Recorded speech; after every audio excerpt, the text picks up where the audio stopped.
Normally, I make content dunking on Hollywood, and of course, Disney in specific. But today, I'd like to do something a little different. Make a serious video, and also thank someone in establishment media. I'm not really the biggest fan of The Office, but as a man of high culture, I do enjoy watching coworkers putting each other staplers in Jell-O. The Office has had a tremendous amount of influence on many generations, from the baby boomers, down even to Gen Z, many of whom were not even alive when the BBC version came out. In many ways, The Office has become more than just a show. I've had coworkers reenact some of those pranks, and have even done Office Olympics before.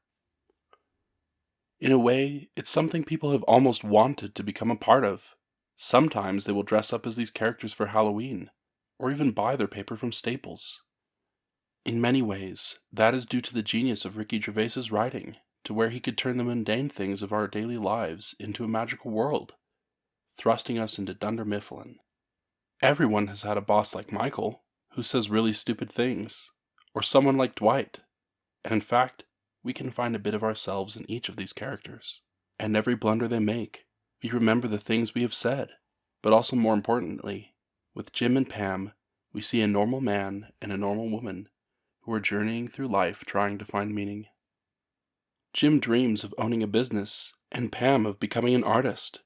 Yet somehow, they found themselves pushing paper, and not tapping into their potential. All of us have goals and dreams, things we want to become, and yet we somehow find ourselves just living day to day, and sometimes even forget our hopes altogether. But Jim and Pam slowly inch together, and they find meaning, not through work or a promotion, but through each other. Perhaps that's one of the reasons the show has had so much success, not because of the zingers and compounding situational humor, but a message as old as man itself. Perhaps that is the reason that they have become so idolized as a couple, not because we like their characters, but because we are them. For that reason, characters and stories are so important in any society. Our heroes are the people we strive to be. One of the first things Muhammad did after conquering Mecca was he smashed the heathen idols. In the Bible, when the Israelites conquered Canaan, they were commanded to cut down the graven images of the Canaanite gods. When the Greeks conquered Israel, they defiled their temples with the sacrifice of pigs. This practice is not unique, but actually universal to any invading force, because a people's idols are who they wish to become. The assault on our heroes is not a coincidence, but is merely the repetition of a pattern. There are forces which are working very hard to change every facet of our culture, not in an attempt to change stories, but to mold the hearts and minds of those that hear them. In many of these instances, there are boards of writers, directors, producers, actors, and artists who make these changes. It isn't like one person decides to shift direction. Many of these writers have caved in to the invaders, not because they necessarily agree with them, but maybe because they are motivated by money, fame, and comfort. There is a tremendous power that comes with influence. In fact, that is the reason invaders must destroy cultural institutions, because a ruler can't govern without his people's consent. Hence the reason politicians make such an effort to earn the endorsements of cultural icons. Perhaps because of this great power, so many of these icons have become corrupted. It's disheartening at times to see so many cower away from their values. Many of you who have seen The Office may remember an episode where a woman named Kathy tries to seduce Jim, and this leads to an awkward scene where she asks if she can step into his hotel room because there is an issue with her AC. She then tries a number of tactics to get him to betray his wife and children, but Jim outsmarts her by telling Dwight that there are bed bugs, and Dwight, using some bug spray he coincidentally brought with him on a business trip, sprays the bed and causes Kathy to run away. On the surface level, this battle of wits seems to be little more than just a Wile E. Coyote versus Roadrunner sketch, but actually it's something more profound.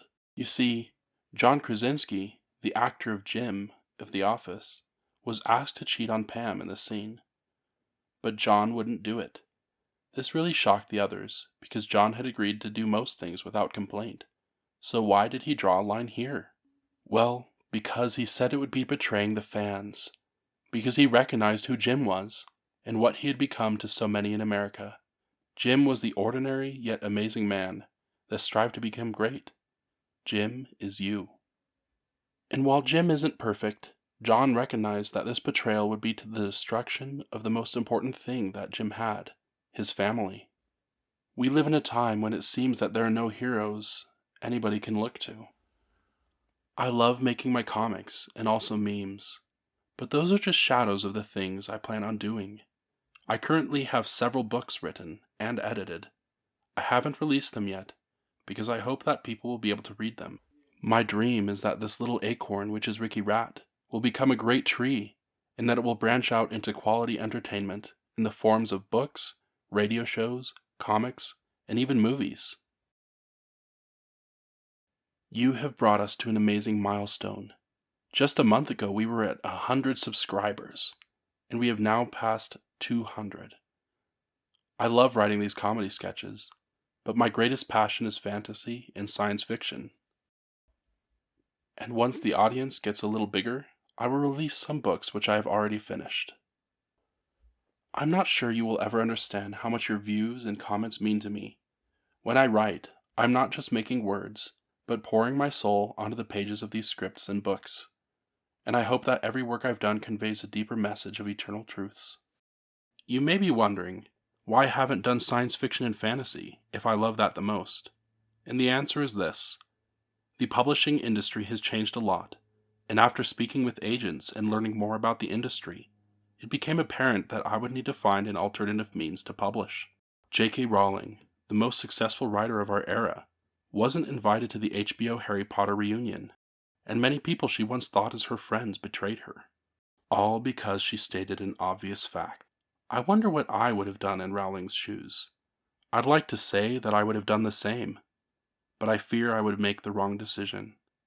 For this purpose, I've decided to get a following of people with my shared values, to avoid future cancellation, to remove the temptation of sacrificing moral beliefs for a dime. That being said, I love Ricky Rat and what we are doing here, and hope to continue growing this channel for many years, but also to expand in other avenues as well. If we are to save our country, we must build a culture. That's why I'm asking you to join me on a wild crusade against the media. Of course, I mean this in a spiritual sense. We aren't fighting just to save the soul of this great nation, but also those of our brothers who inhabit it. Thank you for watching, and I will see you soon. Hey, you! Yeah, you! If you don't subscribe, I'll drive the Titanic straight into that iceberg. I'm not joking.